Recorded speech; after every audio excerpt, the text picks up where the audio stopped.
Mega డీఎస్సీతో గిరిజనులకు తీవ్ర అన్యాయం జరుగుతోందని వెంటనే మెగా డీఎస్సీని రద్దు చేయాలని కోరుతూ మండల ప్రజాప్రతినిధులు బుధవారం ఉదయం సర్వసభ్య సమావేశాన్ని తిరస్కరించి రాజోమంగి ప్రజాపరిషత్ కార్యాలయం ఎదుట మండు టెండర్ని సైతం లెక్క చేయకుండా ధర్నా నిర్వహించారు. ఎంపీడీఓ కార్యాలయం వద్ద జేఏసీ గిరిజన సంఘాలు బుధవారం సర్వసభ్య సమావేశాన్ని వాయిదా వేయాలని నిరసన వ్యక్తం చేశారు.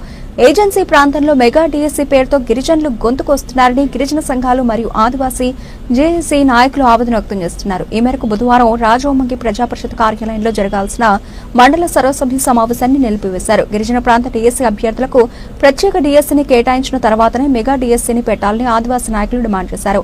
ఈ క్రమంలో ప్రజాపరిషత్ కార్యాలయంలో జరగాల్సిన మండల సర్వసభ్య సమావేశం నిలిచిపోయింది.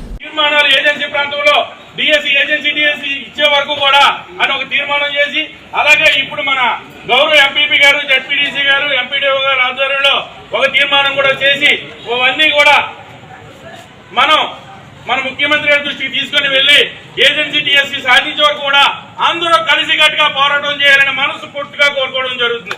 జై ఆదివాసీ, జై ఆదివాసీ. అందరికీ నమస్కారం.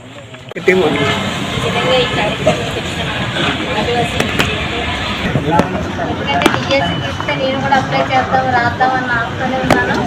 కాకపోతే ఈరోజు నేను చాలా నిరుత్సాహపడ్డాను. నేను ఎలా పడ్డానో ప్రతి ఒక్కరు కూడా మన ఏజెన్సీ ప్రాంతంలో అటువంటి అభ్యర్థులు అందరూ ఉన్నారని నాకు తెలుసు. కాకపోతే మెగా డిఎస్సీ రోజుల ముందు ఏజెన్సీ డిఎస్సీ ఇస్తేనే మనందరికీ. ప్రజాప్రతినిధులకు మేము కోరేది ఏంటంటే, ఈరోజు సమావేశం ఖచ్చితంగా వాయిదా వేయాలని చెప్పి మేము కోరుతూ ఉన్నాం.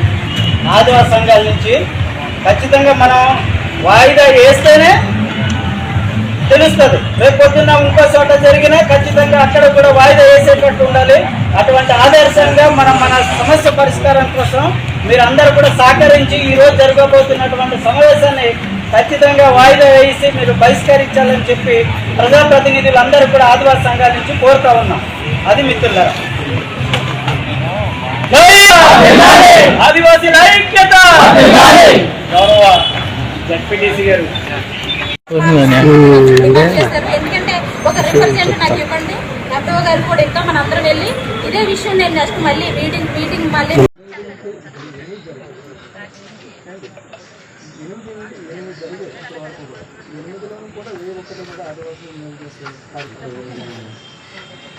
మండల పరిషత్ బాడీ సంబంధించిన విషయాలు వేరండి. ఇన్స్టాగ్రామ్ అదే కాదు సార్, ప్రతి అభివృద్ధికి సంబంధించి ఆదివాసీకి సంబంధించి అభివృద్ధి కార్యక్రమాలు ఉన్నాయి. అందులోనే ఏ విధంగా న్యాయం జరగలేదు ఆదివాసులకు. మొన్న రీసెంట్ ప్రణాళిక ఇచ్చారు. ఎన్ని కోట్లు ఇచ్చారండి? అది 20 లక్షల 10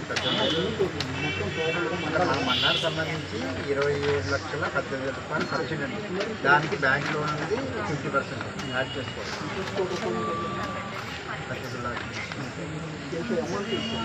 ఆదివాసీలు ఎంతమంది నిరుద్యోగులు ఉన్నారు, బీటెక్ చేసిన వాళ్ళు ఉన్నారు, రిజిస్ట్రేషన్లో ఐటీఐ చేసిన వాళ్ళు ఉన్నారు, డిప్లొమాలు చేసిన వాళ్ళు ఉన్నారు, నాన్ టెక్నికల్ చేసిన పీజీ చేసిన వాళ్ళు ఉన్నారు.